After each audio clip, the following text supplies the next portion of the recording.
I have a lot of faith in the young generation and the students that I've been teaching that they'll make the right decisions and do the right things. So I just hope that maybe just try and be a little bit more prepared. Or but having said that, yeah, I have a lot of faith in the young generation.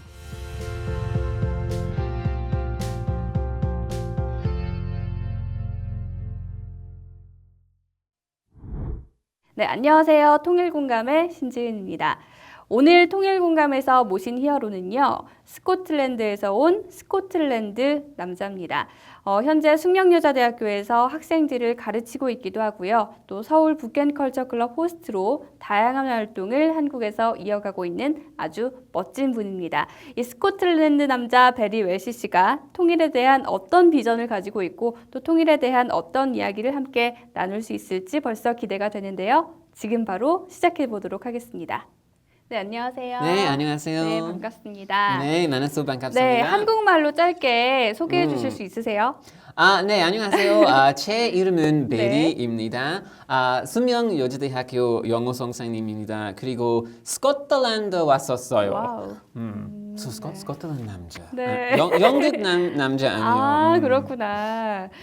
So, thank you for coming here. Oh, thank you for having me. It's very nice to be here. Yeah. So, I heard that you are currently working at Sukmyeong Women's University and you're teaching people there. Yes. And I heard that you are participating in some more activities in Seoul, Korea. So, can you please give some kind of more information about yourself? Yeah, sure. So I teach at Sukmyeong Women's University. So hello to my students if you're watching. And I've been teaching at Sukmyeong for 3 years. But like you said, I also run a couple of organizations. Yeah. So I run an organization called Seoul북앤 Culture Club. And I run a sister organization called Seoul Film Society.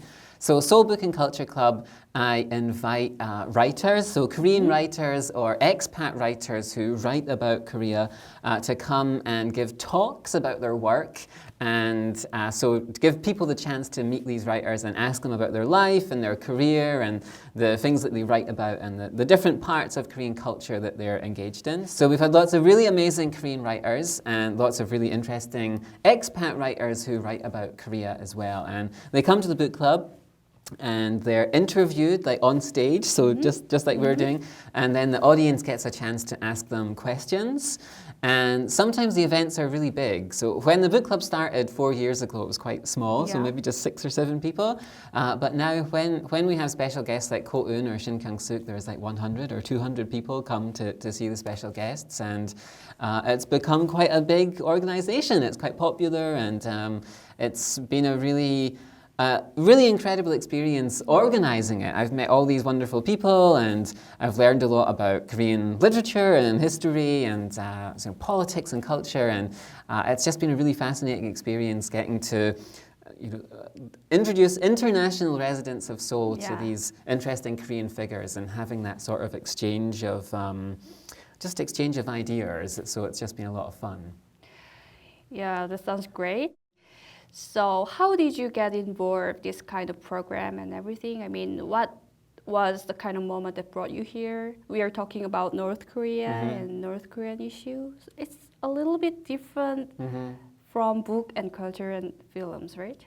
Right. Well, actually, so a lot of the writers that I've invited to the book club, some of them have been from North Korea. So I've had people like Shin Dong-hyuk and Jan Jing-sung and Yu Young-bok, and they've all came to the book club and talked about the books that they've written and just their own personal history, right? So the books that they've written have been about their life in North Korea and escaping or leaving from North Korea, and then their subsequent life in South Korea. So I guess I became more interested in that by meeting writers, people like that.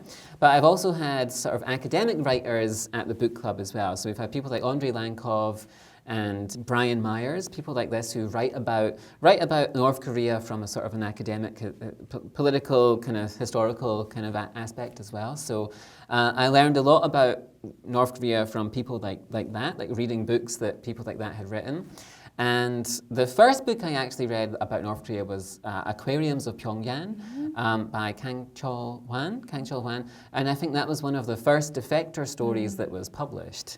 And since then, I've tried to read as many books about North Korea as I could. There's actually quite a lot of books that are written, especially by Western academics. So I guess I've just became more interested in North Korea just by reading lots of books about North Korea.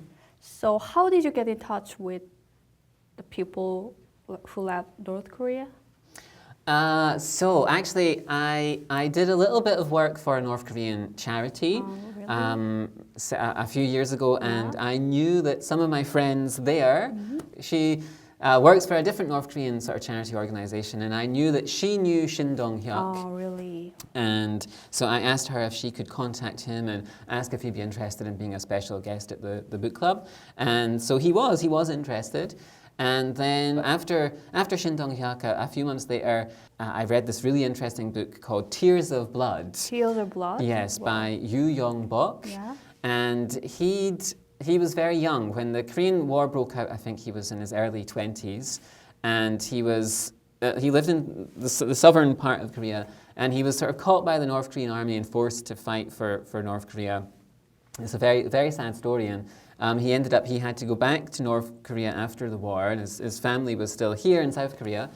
And he lived his whole life in North Korea. He had another family, but when he was very old, like he's a very old gentleman now, like I think he was well into his 70s when he decided to come back to South Korea. 70? Yeah, wow. I think so, yeah. And when he came, he was the second sort of North Korean refugee or defector that came to the book club, and he had a very sad story and just a very interesting story, and he was a very passionate man, even though he was quite old. Again, my interest in North Korea, I just became more interested in North Korea just by reading the books by fiction writers and by reading the books by the refugees and the defectors and by reading the books by academics and journalists who are interested in the various sort of various aspects of what's happening in North Korea. So you mentioned that there are many kinds of books and films about North Korea and everything. So can you give some kind of recommendation to South Korean? I mentioned Yoo Young-bok and the Shin Dong-hyuk book is very, very interesting because he first wrote a book in Korean and it didn't get any attention. Like I don't think there was really any publicity and it didn't do very well. But when he got an American writer to co-write a book with him and it was published in English, it became a kind of an international sensation. So lots of these books they're very successful in English-speaking countries, or they're translated into other languages, but often they don't get translated into Korean. Yeah, that's true. So maybe we have to find that book on the Amazon. Read the English version, but it's very. I don't know why. So, just in my experience, I know lots of younger Korean people, just even from speaking to my students and just some of the younger people that come to the book club, just don't seem that interested in North Korea. And I guess, the older generation might still have sort of family members that they're actually separated from, or it's much more of a real or more tangible experience for them. But the younger generation, I guess, just feel completely separate from it. And I guess maybe all they see is maybe the economic cost that might, if some sort of unification does happen, then maybe they're more concerned about the economic elements of it. So I'm not sure what books that I tell people to read. So the two books that I read most recently I thought were very interesting. Daniel Tudor and James Pearson wrote a very interesting book called North Korea Confidential, which is actually more about the sort of the daily life of the average North Korean citizen. So it talks about things like just fashion and the prices of things and what it's actually like living day to day. There, not for like high level people, just for people who are kind of in the middle, just trying to survive. And so that's a very interesting book. Yeah, maybe that's about the middle class. In North Korea. I guess if we can call them middle class, but I guess that's what it's about. Yeah, so that's very interesting. That's one of the most recent books as well, and that has lots of information about there's some sort of opening up of kind of economic policy, like small changes, like a small free market areas and this kind of thing. So that's very interesting. And the other book I read recently was the Victor Cha book, The Impossible State. And that's really sort of quite an in-depth look at the 50 years since the war. So there's lots of books out there. There's lots of books out there if you want to find out more about it. So I'd highly recommend checking any of those books out if you can find them. Yeah, thanks for your information. Uh-huh. As a foreigner in South Korea, what do you think about the status of North Korea in South Korea? I'm really not sure what to say. So like I said, I know that I have the general impression I seem to have is that younger people don't seem to be as interested in what's happening in North Korea. But at the same time, I have met young people who are really, really engaged with the political reality and the political issues surrounding South and North Korea. And they're really amazing young people who have all sorts of bright, incredible plans or ideas for the future. But overall, I think it does seem that there's a lot of people who just don't seem to be that interested. And actually, it's a very surprising fact when you first come to South Korea, because North Korea is always in the news. So back home, and I believe in America as well, North Korea is always in the news, right? Whenever North Korea does something, it's always like in the Guardian newspaper and the Telegraph newspaper. So the British newspapers always cover North Korea.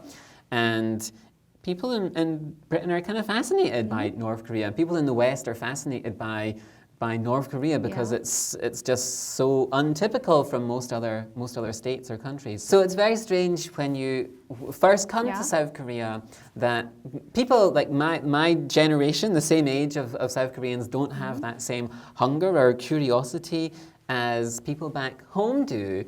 And I remember when I was here, I'd only been teaching here for maybe a year, I think, when Kim Jong-il died, right? And it was huge international news. And I remember my mum phoned me. She was really worried. It was something dramatic going to happen.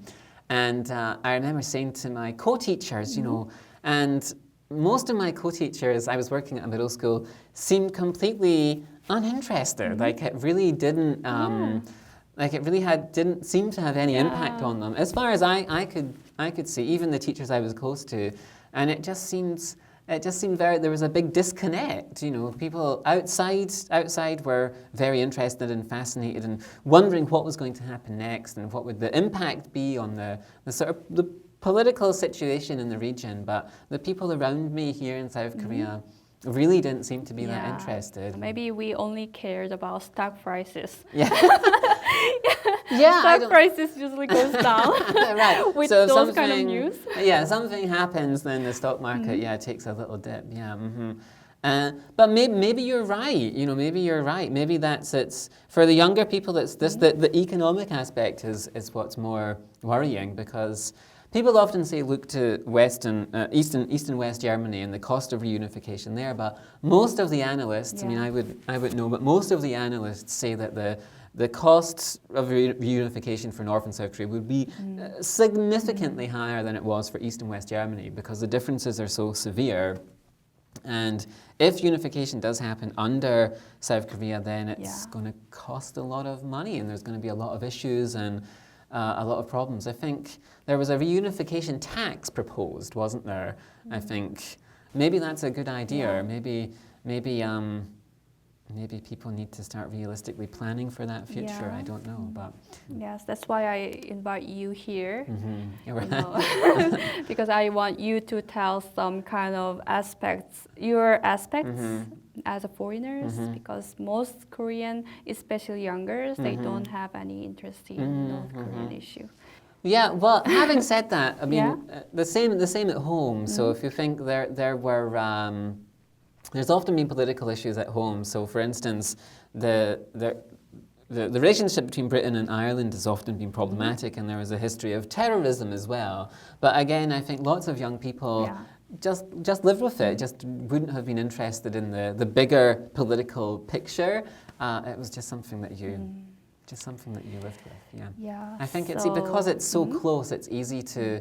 It's just a fact of life, right? So you just sort of. You just become accustomed to it, and you just kind of deal with it, right? You are teaching young generation in Korea, right? So do you have any advice for young South Korean who doesn't have any interest about North Korean? Yeah, I mean, far be it from me to tell anybody what they should or shouldn't be doing.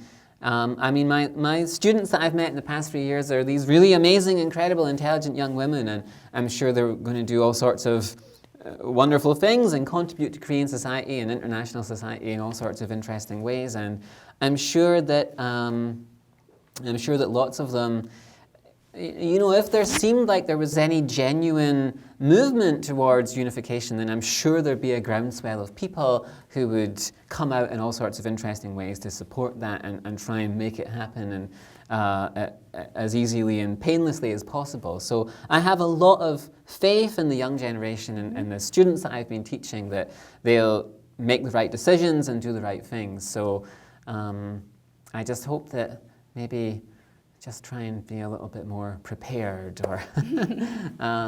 But having said that, yeah, I have a lot of faith in the young generation here. Yeah. And I wanna ask you last question. So, what's next for you in your role as a professor and columnist in South Korea? Just keep doing what I've been doing. So I don't have any plans. Well, I got married recently, so that was a big change in my life. So hello, sweetheart.